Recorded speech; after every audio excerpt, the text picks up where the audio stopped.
Hello students, मेरा नाम है डॉक्टर विकास गोयल और हमारा कोर्स चल रहा है सी प्रोग्रामिंग लैंग्वेज।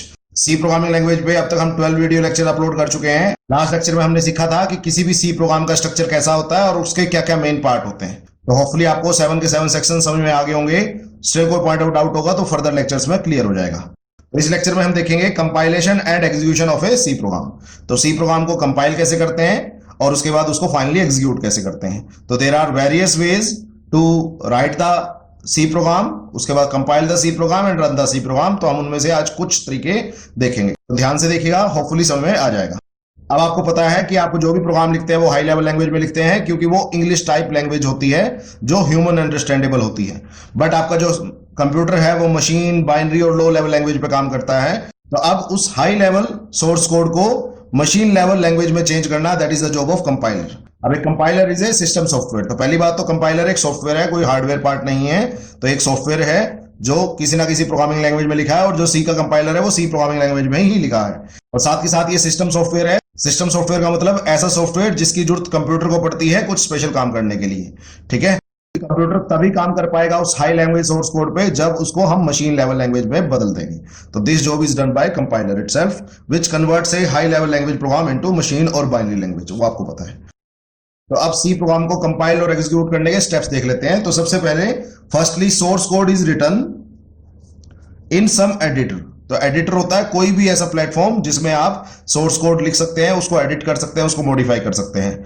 ठीक है, तो जैसे आप भी कुछ एडिटर्स यूज करते हैं जनरल लाइफ में। जैसे अगर आपको कोई लेटर लिखना हो कंप्यूटर में तो जनरली आप एमएस ऑफिस का यूज करते हैं, उसमें माइक्रोसॉफ्ट डॉक्यूमेंट का यूज करते हैं। उसके अलावा आप नोटपैड का यूज कर सकते हैं। तो बहुत सारे ऐसे एडिटर होते हैं जो हमें अवेलेबल हैं। तो इसी तरह सी लैंग्वेज प्रोग्राम को भी किसी ना किसी एडिटर में लिखा जाता है।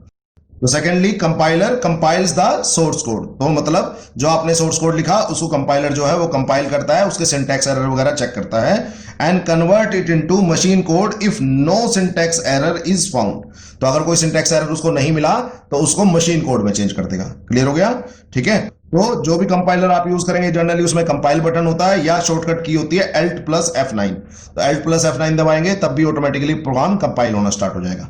लास्ट है third, lastly we will run the machine code on the machine. तो फाइनली जो आपका मशीन कोड बन चुका है उसको हम एग्जीक्यूट करेंगे। जिस भी तरह की वो इनपुट आउटपुट डिमांड करेगा या प्रोवाइड करेगा हम उसको देखेंगे। तो अगर आपको प्रोग्राम रन करना है तो आप रन बटन पे क्लिक कर सकते हैं, या एक शॉर्टकट होता है Ctrl + F9। तो Alt F9 से आपका प्रोग्राम कंपाइल होता है और Ctrl F9 से आपको प्रोग्राम रन होता है। तो क्लियर? तो पहले प्रोग्राम लिखेंगे, फिर उसको कंपाइल करेंगे, चेक करेंगे उसमें कोई सिंटैक्स एरर है क्या। तो अगर उसमें कोई सिंटैक्स एरर नहीं है तो प्रोग्राम मशीन कोड में चेंज हो जाएगा। बट अगर उसमें कुछ एरर है तो आप उन एरर्स को ठीक करेंगे, दोबारा कंपाइल करेंगे, फिर अगर कोई सिंटैक्स एरर दोबारा नहीं मिलेगा तो वो मशीन कोड में चेंज हो जाएगा। तो हम तब तक एरर को रिमूव करते रहेंगे जब तक सारे एरर रिमूव नहीं होते, और जब फाइनली सिंटैक्स एरर रिमूव हो जाएंगे तो प्रोग्राम आपका मशीन कोड में चेंज हो जाएगा और फाइनली उस मशीन कोड को हम रन करेंगे यूजिंग द रन कमांड। ठीक है, दैट इज Ctrl F9 उसका शॉर्टकट है। क्लियर हो गया? होपफुली कोई डाउट नहीं होगा। ठीक है, अब नेक्स्ट है टाइप्स ऑफ सी कंपाइलर, कि आप कौन कौन सी टाइप के कंपाइलर सी प्रोग्राम को कंपाइल करने के और एग्जीक्यूट करने के लिए यूज कर सकते हो। ठीक है, तो there are 3 options to compile any C program. आप ऑफलाइन कंपाइलर यूज कर सकते हैं, आप ऑनलाइन कंपाइलर यूज कर सकते हैं, और आप ऐप कंपाइलर्स भी यूज कर सकते हैं। तो फर्स्ट स्टार्ट करते हैं ऐप कंपाइलर से। तो आज की डेट में काफी मोबाइल ऐप है जिसमें आप सी प्रोग्राम लिख सकते हो, उसके बाद उसको कंपाइल कर सकते हो और फाइनली रन कर सकते हो। तो मैंने कुछ ऐप के नाम आपको लिस्ट अप किए हैं, आप चाहे तो ये यूज कर सकते, नहीं तो कुछ और एप्स भी आप सर्च कर सकते हैं। तो फर्स्ट है कोडिंग सी ऐप, आज इसके डेमोस्ट्रेशन हम देखेंगे। मोबाइल सी ऐप, ऑनलाइन कंपाइलर ऐप। ठीक है, तो इन कंपाइलर्स का फायदा क्या है कि आप किसी भी टाइम मोबाइल पे कोई भी प्रोग्राम रन और एग्जीक्यूट करके देख सकते हैं। बट लिमिटेशन क्या है कि सिर्फ स्मॉल प्रोग्राम ही आप मोबाइल ऐप पे रन या एग्जीक्यूट कर सकते हैं। अब इसकी लिमिटेशन क्या है कि आप सिर्फ छोटे प्रोग्राम ही आप रन या कंपाइल। तो अब इन ऐप का बेनिफिट क्या है? तो can practice programming on mobile. आप मोबाइल पे यूज कर सकते हैं, तो आपको कोई डेस्कटॉप या लैपटॉप पे डिपेंड होने की जरूरत नहीं है। बट इसकी लिमिटेशन क्या है कि स्मॉल सी प्रोग्राम्स को ही आप इस पे ऐप पे चला सकते हैं। अगर प्रोग्राम बहुत ज्यादा बड़े होंगे तो ऑब्वियसली आपको ये दिक्कत करनी स्टार्ट कर देगी। बट जो आपके कॉलेज लेवल के प्रोग्राम है वो आराम से ऐप पे एग्जीक्यूट हो जाएंगे, कोई दिक्कत नहीं है। तो दूसरा ऑप्शन है ऑनलाइन कंपाइलर्स। तो अब काफी फायदा है ऑनलाइन कंपाइलर्स का भी। क्यों? कि बिना कोई सॉफ्टवेयर इंस्टॉल करे अपने डेस्कटॉप और लैपटॉप पे आप वेबसाइट पे जाके अपने प्रोग्राम को लिख सकते हैं, कंपाइल कर सकते हैं और रन कर सकते हैं। तो ऑनलाइन कंपाइलर में some websites gives the IDE, ID का मतलब होता है इंटीग्रेटेड डेवलपमेंट एनवायरनमेंट। तो जिस प्लेटफॉर्म पे आप अपना प्रोग्राम लिख सकते हैं for writing, compiling and executing any C program. तो कुछ वेबसाइट्स के मैंने नाम दिए हैं। First is onlinegdb.com, second is codepad.org, third है codechef.com, फोर्थ है jdoodle.com और फिफ्थ है ideon.com। तो आज के लेक्चर में हम एक प्रोग्राम onlinegdb.com पे रन करके दिखाएंगे और एक प्रोग्राम आप इस ऐप पे चला के दिखाएंगे। लेट्स सी कि इनकी भी आपको डेमोन्स्ट्रेशन आनी चाहिए, ठीक है। तो लास्ट है ऑफलाइन कंपाइलर। ऑफलाइन कंपाइलर में क्या होता है, एक डेडिकेटेड सॉफ्टवेयर आप अपने डेस्कटॉप या लैपटॉप पे इंस्टॉल करते हो, जस्ट लाइक टर्बो-सी और टर्बो-सी प्लस प्लस। तो देख लेते हैं, use a full flashed IDE, IDE is integrated development environment, तो जिसमें आप प्रोग्राम लिख सकते हैं, कंपाइल कर सकते हैं और रन कर सकते हैं, लाइक टर्बो-सी और Turbo C plus plus, which are the combination of an editor, editor भी होता है इसके अंदर और कंपाइलर भी होता है। तो इनबिल्ट एडिटर है और इनबिल्ट कंपाइलर है इस सॉफ्टवेयर के अंदर। तो आप चाहें तो इनको इंस्टॉल कर सकते हैं या फिर आप वेबसाइट पे एग्जीक्यूट कर सकते हैं या फिर आप ऐप पे एग्जीक्यूट कर सकते हैं। अब ऑफलाइन कंपाइलर्स का फायदा क्या है, अगर आपके सी प्रोजेक्ट्स बहुत बड़े हैं तो इट्स ऑलवेज गुड कि आप ऑफलाइन कंपाइलर्स को यूज करें for compiling and executing them. But अगर थोड़े छोटे प्रोग्राम है तो आप ऑनलाइन एग्जीक्यूट कर सकते हैं, और उससे छोटे प्रोग्राम है, कॉलेज लेवल के प्रोग्राम है, तो आप ऐप पे चला सकते हैं, ठीक है। तो होपफुली आपको समझ आ गया होगा कि ऑफलाइन कंपाइलर क्या होते हैं, ऑनलाइन कंपाइलर्स क्या होते हैं और ऐप कंपाइलर्स क्या होते हैं, और किस प्रोजेक्ट साइज के लिए कौन सा आपको कंपाइलर यूज करना चाहिए। अगर फुल फ्लैश प्रोजेक्ट्स हैं तो आप यूज कीजिए हमेशा ऑफलाइन कंपाइलर, दैट इज टर्बो-सी और टर्बो-सी प्लस प्लस। अगर थोड़े छोटे हैं प्रोग्राम तो आप वेबसाइट की हेल्प भी ले सकते हैं, और अगर आपके कॉलेज लेवल के प्रोग्राम है तो आप ऐप पे भी ट्राई कर सकते हैं। तो इस लेक्चर में हम एक प्रोग्राम आपको ऑनलाइन एग्जीक्यूट करके दिखाएंगे और एक प्रोग्राम आपको ऐप पे एग्जीक्यूट करके दिखाएंगे। नेक्स्ट लेक्चर से हम टर्बो-सी और टर्बो-सी प्लस प्लस यूज करेंगे फॉर कंपाइलिंग आवर प्रोग्राम्स, ठीक है। ओके, अब स्टार्ट कर रहे हैं कुछ सैंपल सी प्रोग्राम्स। उसमें स्टार्ट करेंगे प्रोग्राम 1। प्रोग्राम 1 को पहले हम अच्छी तरह समझेंगे, हर स्टेटमेंट को बिल्कुल अच्छी तरह क्लियर करेंगे अपने दिमाग में, और उसके बाद हम उसको ऑनलाइन वेबसाइट पे कंपाइल और एग्जीक्यूट करके दिखाएंगे, ठीक है। स्टार्ट करते हैं। तो फर्स्ट है प्रोग्राम 1। आप देख सकते हैं यहां मैंने डबल बैकस्लैश यूज किया हुआ है, इसका मतलब ये कमेंट है। इसी तरह hello world programme, again double backslash है तो ये सिंगल लाइन कमेंट है। इसी तरह bye Arun Kumar dated 17 June 2020, तो अगेन ये भी डबल बैकस्लैश से स्टार्टेड हो रहा है, तो इसका मतलब ये भी एक सिंगल लाइन कमेंट है, और कंपाइलर इनको बिल्कुल चेक नहीं करेगा, कोई सिंटैक्स एरर वगैरह की गलती नहीं निकालेगा। तो अब करते हैं प्रोग्राम स्टार्ट। हैश इंक्लूड स्टूडियो.h, तो आपको पता है हैश क्या होता है, प्री प्रोसेसर डायरेक्टिव। इंक्लूड स्टूडियो.h क्या होता है, standard input output header file. तो अगेन इस पे मैंने डबल बैकस्लैश लगाया हुआ है, इसका मतलब ये एक कमेंट है, तो इसको कंपाइलर चेक नहीं करेगा। तो कितना बड़ा फायदा हो गया, अगर इस लाइन के आगे मैंने इसके बारे में लिखा हुआ है तो इट्स गुड कि जब मैं प्रोग्राम पढ़ूंगा तो मुझे पता लग जाएगा स्टूडियो.h किस काम के लिए यूज हो रहा है। That is standard input output header file. उसके बाद है हैश इंक्लूड conio.h, हैश है pre processor directive, include conio.h। conio.h की फुल फॉर्म होती है console input output header file. तो conio में con यहां से उठाया गया है, i यहां से और o यहां से, तो console input output header file. तो आपको पता है हेडर फाइल किस लिए इंक्लूड करते हैं, अगर आप कोई भी बिल्ट इन फंक्शन यूज करते हैं अपने पूरे प्रोग्राम में, तो जैसे scanf, printf, clear screen, getch वगैरह, तो उनकी डेफिनेशन के लिए आपको अप्रोप्रिएट हेडर फाइल्स को इंक्लूड करना पड़ता है। तो इसलिए मैंने यहां दो हेडर फाइल इंक्लूड किए हुए हैं, studio.h और conio.h। अब किसमें कौन सा फंक्शन आता है उसकी बात अभी करेंगे। उसके बाद है वर्ड मेन। आपको पता है मेन नाम का फंक्शन है जो एम्प्टी पैरेंथेसिस है, तो इसका मतलब कुछ ले नहीं रहा। वर्ड का मतलब ये इसकी रिटर्न टाइप है, तो कुछ देगा नहीं। तो मेन नाम का फंक्शन है, ना कुछ ले रहा ना कुछ दे रहा। तो इसके बारे में मैंने लिख दिया main function starting point of execution. तो आपको पता है ये मेन फंक्शन है और किसी भी प्रोग्राम में स्टार्टिंग पॉइंट ऑफ एग्जीक्यूशन होता है। तो अगेन ये कमेंट है तो कंपाइलर इसको इग्नोर कर देगा। तो इट्स ऑलवेज गुड कि put maximum comment in the program so that आपको प्रोग्राम का हर लाइन ऑफ कोड बिल्कुल अच्छी तरह समझ में आ जाए। मेन के बाद है ओपनिंग ब्रेसेस, का मतलब मेन बॉडी स्टार्ट होगी, ठीक है, ओपनिंग ब्रेसेस। उसके बाद ये है एक function that is known as clear screen. तो क्लियर स्क्रीन फंक्शन किस काम आता है, ये आपकी करंट प्रोग्राम की आउटपुट को प्रिंट करने से पहले अगर आउटपुट स्क्रीन पे कुछ भी पड़ा होगा या पिछले प्रोग्राम की आउटपुट पड़ी होगी तो उसको वाइप ऑफ कर देता है, साफ कर देता है। तो क्लियर स्क्रीन मतलब स्क्रीन साफ कर दे। तो जब भी किसी के पीछे पैरेंथेसिस लगी होंगी इसका मतलब वो एक फंक्शन है। तो क्लियर स्क्रीन क्या है, एक फंक्शन। तो it is a inbuilt function defined in conio.h। तो ये इनबिल्ट फंक्शन है और किस हेडर फाइल में डिफाइंड है, conio.h। तो जब भी आप क्लियर स्क्रीन यूज करेंगे तो आपको conio.h को हेडर फाइल को इंक्लूड करना पड़ेगा। अगर आप क्लियर स्क्रीन नहीं यूज करेंगे तो conio.h की जरूरत नहीं है आपको इंक्लूड करने की। तो समझ में आ गया क्लियर स्क्रीन फंक्शन क्या करता है, करंट प्रोग्राम की आउटपुट प्रिंट करने से पहले पिछले प्रोग्राम का अगर कुछ पड़ा है स्क्रीन पे, आउटपुट स्क्रीन पे, तो उसको वाइप ऑफ कर देता है। ठीक है, नेक्स्ट है printf। f stand for function. तो वाइवा में जनरली पूछा जाता है कि f का मतलब क्या है, तो this is print function. Again parenthesis लगी हुई है और इसके अंदर मैंने डबल कोट में लिखा हुआ है हेलो वर्ल्ड। तो printf के अंदर डबल कोट में जो भी लिखते हो वो एज सच आउटपुट स्क्रीन पे प्रिंट होता है। तो printf करता क्या है, it is again an inbuilt function, again inbuilt function है डिफाइंड इन studio.h। तो इसकी डेफिनेशन कहां पड़ी है, studio.h में। तो इसलिए आपने studio.h हेडर फाइल को इंक्लूड किया क्योंकि आपने printf फंक्शन को यूज कर रखा है। Use to print program output on standard output device that is monitor. तो कभी भी किसी भी प्रोग्राम की आउटपुट अगर आपको मॉनिटर पे प्रिंट करनी है, स्टैंडर्ड आउटपुट डिवाइस पे प्रिंट करनी है, तो आप किसका यूज करेंगे, printf का। क्लियर हो गया। उसके बाद getch, अगेन आप देखेंगे यहां भी पैरेंथेसिस लगी हुई है, तो इसका मतलब ये भी एक इनबिल्ट फंक्शन है which is defined in conio.h। और ये किस काम आता है हम लेटर स्टेजेस पे बात करेंगे।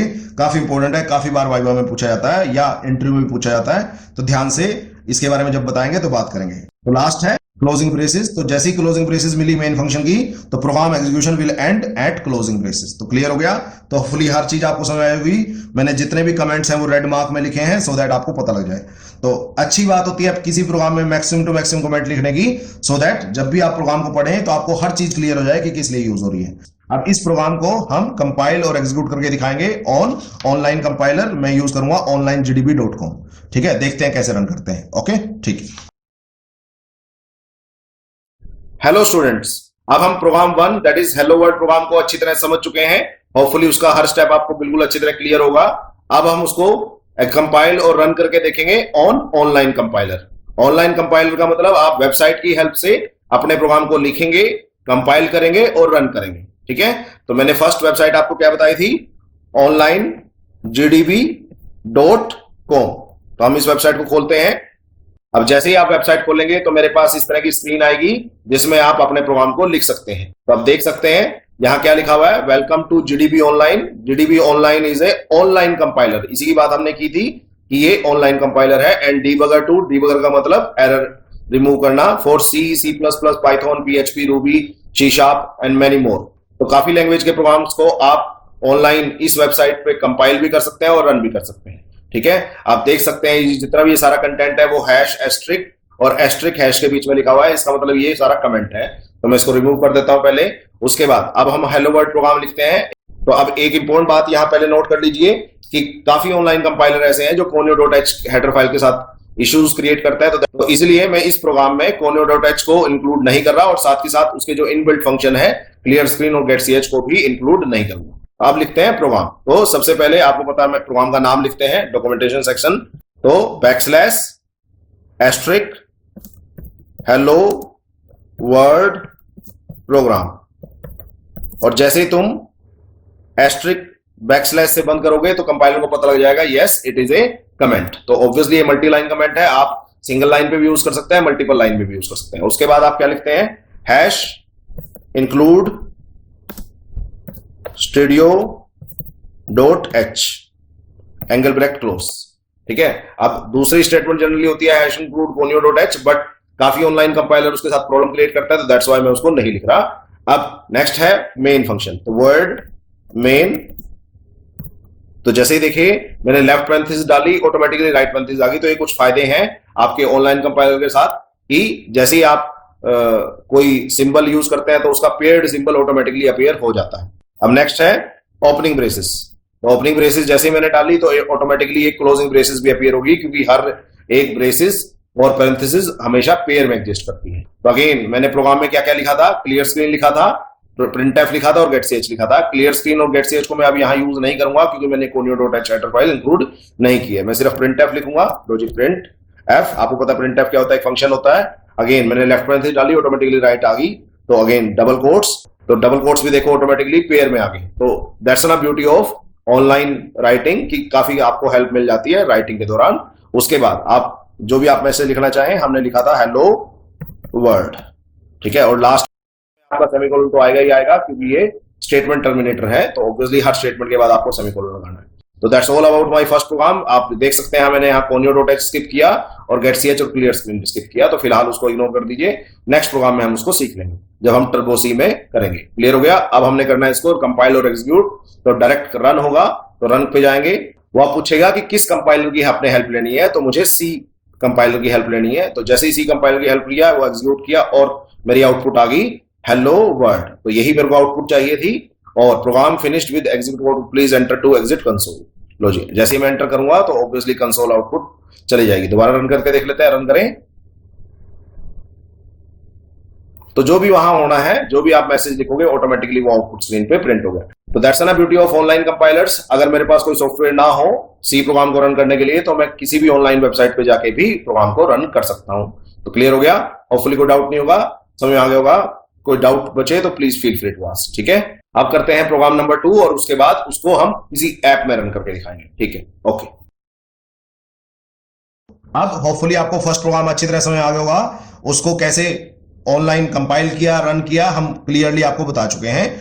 कोई डाउट होगा तो स्टिल पूछ लीजिएगा। ठीक है, अब एक सैंपल प्रोग्राम और करते हैं, दैट इज प्रोग्राम 2। तो मैंने यहाँ पे डबल बैकस्लैश लगा रहा है, इसका मतलब ये एक सिंगल लाइन कमेंट है, तो compiler will not check it. इसी तरह प्रोग्राम 2 ऐड 2 इंटीजर्स, ये प्रोग्राम का नाम है और by Arun Kumar on 17 June 2020। तो प्रोग्राम स्टार्ट करते हैं। तो आपको पता है हैश इंक्लूड studio.h क्या करता है, standard input output header file को इंक्लूड करता है। हैश इंक्लूड conio.h क्या करता है, console input output header file को इंक्लूड करता है। तो अब वर्ड मेन क्या होता है, आपको पता है मेन नाम का फंक्शन है जो कुछ नहीं ले रहा और ना कुछ दे रहा है वापस। तो ये मेन फंक्शन है और हर प्रोग्राम में एक मेन फंक्शन जरूर होना चाहिए। उसके बाद आपको पता है ये ओपनिंग ब्रेसेस हैं, तो यहां से प्रोग्राम की एग्जीक्यूशन स्टार्ट होती है या मेन बॉडी स्टार्ट होती है। उसके बाद अगर आप इसको ध्यान से देखेंगे, int a equal to 5, b equal to 10 and c semicolon. तो अगर आप ध्यान से देखेंगे तो यहां पे 3 इंटीजर वेरिएबल हमने डिक्लेयर किए।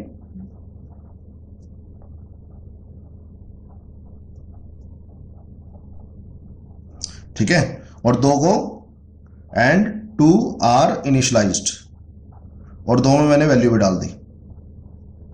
ठीक है, 3 को मैंने डिक्लेयर किया और 2 में मैंने वैल्यू डाल दी ए और बी में। तो होपफुली समझ आ गया होगा। तो अब यहां देखिए हमने यहाँ डबल बैकस्लैश लगाया हुआ, तो ये सिंगल लाइन कमेंट है, तो कंपाइलर इसमें कोई सिंटैक्स एरर नहीं चेक करेगा। तो that's a good thing about commenting. उसके बाद आपको पता क्लियर स्क्रीन क्या होता है, इनबिल्ट फंक्शन होता है। आपको पता हर इनबिल्ट फंक्शन किसी न किसी हेडर फाइल में डिफाइन होता है। तो आपको पता है किस हेडर फाइल में डिफाइन होता है, defined in conio.h header file. तो इस हेडर फाइल में इसकी डेफिनेशन पड़ी है। ठीक है, तो अगर आप इस फंक्शन को यूज करेंगे तो आपको conio.h को इंक्लूड करना ही पड़ेगा। और आपको पता क्लियर स्क्रीन क्या करता है, प्रोग्राम की आउटपुट प्रिंट करने से पहले पिछले प्रोग्राम की अगर कोई आउटपुट होगी तो उसको वाइप ऑफ कर देगा, स्क्रीन को साफ कर देगा। उसके बाद आप देख सकते हैं इस स्टेटमेंट में क्या हो रहा है, ए और बी को ऐड करके हम किसमें डाल रहे हैं, सी। तो assign sum of A and B to C. तो ए और बी का जो सम है मैंने सी में डाल दिया। उसके बाद है प्रिंट एफ। तो आपको पता प्रिंट एफ क्या होता है, प्रिंट फंक्शन। तो ये एक इनबिल्ट फंक्शन है जो किस में डिफाइंड है, आपकी studio.h में। तो ये इनबिल्ट फंक्शन है defined in studio.h header file. तो क्लियर हो गया, होपफुली कोई डाउट नहीं होगा। आप देख सकते हैं इसने क्या प्रिंट किया, सम इज। जो भी आप टेक्स्ट लिखते हो वो एज सच प्रिंट होता है, तो sum is as it is लिखेगा।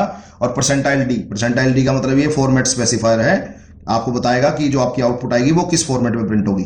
तो आप देख सकते हैं परसेंटाइल डी का मतलब होता है डेसिमल में, तो आपकी आउटपुट जो है वो डेसिमल में मतलब इंटीजर में प्रिंट होगी। तो सी की वैल्यू जो भी इंटीजर वैल्यू है वो प्रिंट हो जाएगी। ठीक है, उसके बाद getch भी आपको पता है इनबिल्ट फंक्शन है। अगेन इनबिल्ट फंक्शन की डेफिनेशन जरूरी है, defined in conio.h header file. आपको हर चीज का मतलब पता होना चाहिए, ऐसा नहीं कि भी बस ठीक है लिखा हुआ है, तो पता होना चाहिए। तो getch का फुल फॉर्म होता है गेट द करेक्टर। ठीक है, मैं लिख देता हूं, चलो, गेट द करेक्टर। काम क्या होता है बाद में बात करेंगे। उसके बाद लास्ट है क्लोजिंग ब्रेसेस। आपको पता है क्लोजिंग ब्रेसेस क्या होती है, प्रोग्राम एग्जीक्यूशन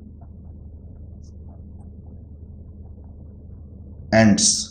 तो जो मेन फंक्शन की क्लोजिंग ब्रेसेस होती है उस पर आपके प्रोग्राम की एग्जीक्यूशन खत्म हो जाती है। That's all about this very program. इस प्रोग्राम को भी हम कंपाइल और रन करके देखेंगे यूजिंग ए मोबाइल ऐप। मैं यूज करूंगा कोडिंग सी ऐप, आप कोई और ऐप भी ट्राई कर सकते हैं। ठीक है, तो हेलो स्टूडेंट, अब तक हम प्रोग्राम 1 समझ चुके हैं। उसके बाद उसको हमने ऑनलाइन वेबसाइट onlinegdb.com पे कंपाइल और रन करके दिखाया और उसकी आउटपुट चेक की थी, that was hello world.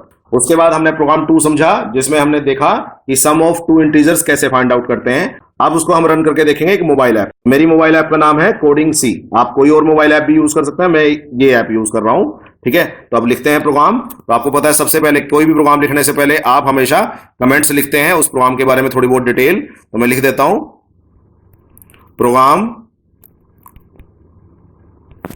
To add two integers,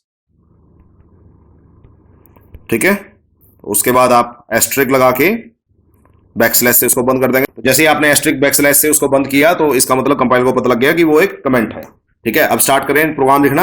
आपको पता है सबसे पहले क्या लिखते हैं, हैश इंक्लूड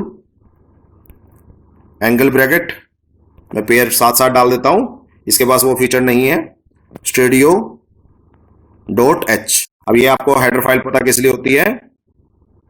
उसके बाद हैश इंक्लूड एंगल ब्रैकेट्स और conio.h, ठीक है। उसके बाद आपको पता है क्या मेन फंक्शन स्टार्ट करते हैं, word main pair of parenthesis. उसके बाद ब्रेसेस स्टार्ट करेंगे, ब्रेसेस स्टार्ट करने का मतलब आपका प्रोग्राम स्टार्ट हो गया। उसके बाद आप सबसे पहले हमेशा वेरिएबल्स डिक्लेयर करते हैं। तो मैंने एक इंट डेटा टाइप ली, उसमें ए वेरिएबल डिक्लेयर किया, उसमें आपको 10 अलॉट कर दिया, साथ साथ डिक्लेयर भी किया और साथ साथ उसमें वैल्यू भी डाल दी। बी में मैंने 5 डाल दिया और सी में मैंने कुछ नहीं डाला, उसको मैंने खाली ले लिया। तो मैं सेमीकोलन लगा देता हूं। क्लियर हो गया, तो होपफुली समझ आ गया होगा। उसके बाद मैं क्लियर स्क्रीन फंक्शन यूज कर रहा हूं just to clear the screen before printing my output, plus b semicolon से बंद हो जाएगा। उसके बाद आपको पता है इसको आउटपुट को प्रिंट करेंगे तो प्रिंट एफ फंक्शन है, आपको पता है डबल कोट्स लगा देता हूं पहले ही क्योंकि मेरे को पता पेयर में लगते हैं वो हमेशा। तो मैंने तो जो भी आप मैसेज लिखते हैं वो ऐसा प्रिंट होता है। अगर आपको कोई आउटपुट प्रिंट करनी है तो आपको फॉर्मेट स्पेसिफायर लेने होते हैं। तो %d ये फॉर्मेट स्पेसिफायर है क्या प्रिंट करने के लिए, इंटीजर प्रिंट करने के लिए। तो मैंने किसकी वैल्यू प्रिंट कर दी, सी की, और सेमीकोलन से उसको बंद कर दिया। उसके बाद लास्ट स्टेटमेंट में लिख लेता हूं गेट ch, सेमीकोलन बंद, और लास्टली ब्रेसेस का। अब हम इसको क्या करके देखेंगे, कंपाइल और रन। तो इसमें डायरेक्ट रन का ऑप्शन है, तो we will directly run it, ठीक है। तो रन करें तो देखो क्या आउटपुट आई मेरी, सम इज 15, क्योंकि इनपुट क्या थी आपकी 10 और 5, तो ऑब्वियसली आंसर क्या आएगा, सम इज 15। तो इस तरीके से आप आंसर ले सकते हैं। तो that's how you can run your program on mobile apps as well. तो इस तरह से आप जितने चाहे प्रोग्राम आप सोच सकते हैं, लिख सकते हैं और रन कर सकते हैं, ठीक है। तो जितने भी कॉलेज लेवल के प्रोग्राम हैं वो आप आराम से अपने मोबाइल पे रन कर सकते हैं। आपको कोई बड़ा इंफ्रा नहीं चाहिए, लैपटॉप और डेस्कटॉप नहीं चाहिए, कोई दिक्कत नहीं आएगी, आप डायरेक्टली उस पर रन कर पाएंगे। अगर आप चाहेंगे तो इसको सेव भी कर पाएंगे, मेन्यू में सेव का ऑप्शन है, तो आप सेव भी कर सकते हैं अपने मोबाइल में, तो लेटर ऑन एक्सेस करने के लिए। तो काफी अच्छे फीचर्स हैं, तो आप किसी भी मोबाइल ऐप का यूज कर सकते हैं और अपने प्रोग्राम्स को रन कर सकते हैं। तो होपफुली अब आपको ऑनलाइन कंपाइलर्स और ऐप कंपाइलर की डेमोन्स्ट्रेशन अच्छी तरह समझ में आ गई। अगर आप चाहें तो अपने कॉलेज प्रोग्राम्स के लिए जो छोटे मोटे प्रोग्राम आप बनाते हैं उनके लिए आप ऐप्स का यूज कर सकते हैं, तो that will be much convenient for you. Obviously आपको डेस्कटॉप और लैपटॉप की रिक्वायरमेंट नहीं रहेगी, ठीक है। काफी बच्चों की ये दिक्कत रहती है कि उनके पास डेस्कटॉप या लैपटॉप नहीं है, तो आप किसी भी ऐप पे उनको रन कर सकते हैं या ऑनलाइन भी रन कर सकते हैं। नेक्स्ट लेक्चर से हम ऑफलाइन कंपाइलर का यूज करेंगे, दैट इज टर्बो सी या टर्बो C++, ठीक है। क्लियर हो गया, होपफुली कोई डाउट नहीं होगा इस लेक्चर में। हमने अच्छी तरह 2 प्रोग्राम सीखे। उसके बाद हमने फर्स्ट प्रोग्राम को ऑनलाइन कंपाइल करके दिखाया और रन करके दिखाया, और दूसरे प्रोग्राम को ऐप पे कंपाइल और रन करके दिखाया। होपफुली अब आपको समझ आ गया। स्टिल कोई पॉइंट आउट डाउट होगा तो just feel free to ask, ठीक है। ओके।